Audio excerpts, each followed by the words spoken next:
नमस्कार, मैथिली पाठशाला में आप सभी का स्वागत है। मैं हूँ वंदना झा। प्रणाम। मैथिली पाठशाला में अहाँ सब गोटेक स्वागत अछि। हम छी वंदना झा। आज हम फिर से प्रतिदिन बोले जाने वाले वाक्यों को बोलने का अभ्यास करेंगे।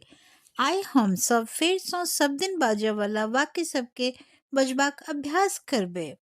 अब हम शुरू करते हैं। अब हम शुरू करे छी। कोई आ रहा है। क्यों आबि रहल छे। तुम कहाँ जा रहे हो। तू कतऽ जाइ छे। मैं घर जा रहा हूँ या मैं घर जा रही हूँ। हम घर जा रहल छी। कल मैं बाजार गया था या कल मैं बाजार गई थी। काल हम बाजार गेल छलिए। मैंने वहां से फल खरीदे। हम ओतऽ सँ फल किनलिए। मैं कल पुस्तकालय जाऊंगी। हम कल पुस्तकालय जेबे। हम अगले हफ्ते घूमने भी जाएंगे।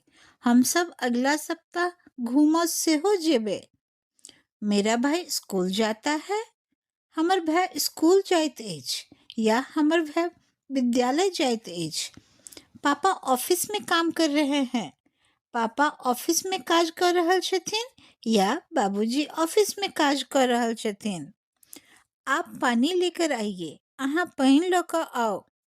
वे बाहर खड़े हैं। ओ बाहर में ठाड़ छेत। आप आ गए।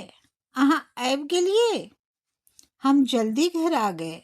हम सब जल्दी घर आबि गेलिए। आज के लिए बस इतना ही। फिर अगले अध्याय में। आइ के लिए बस इतबे। फिर अगला अध्याय में। धन्यवाद। प्रणाम।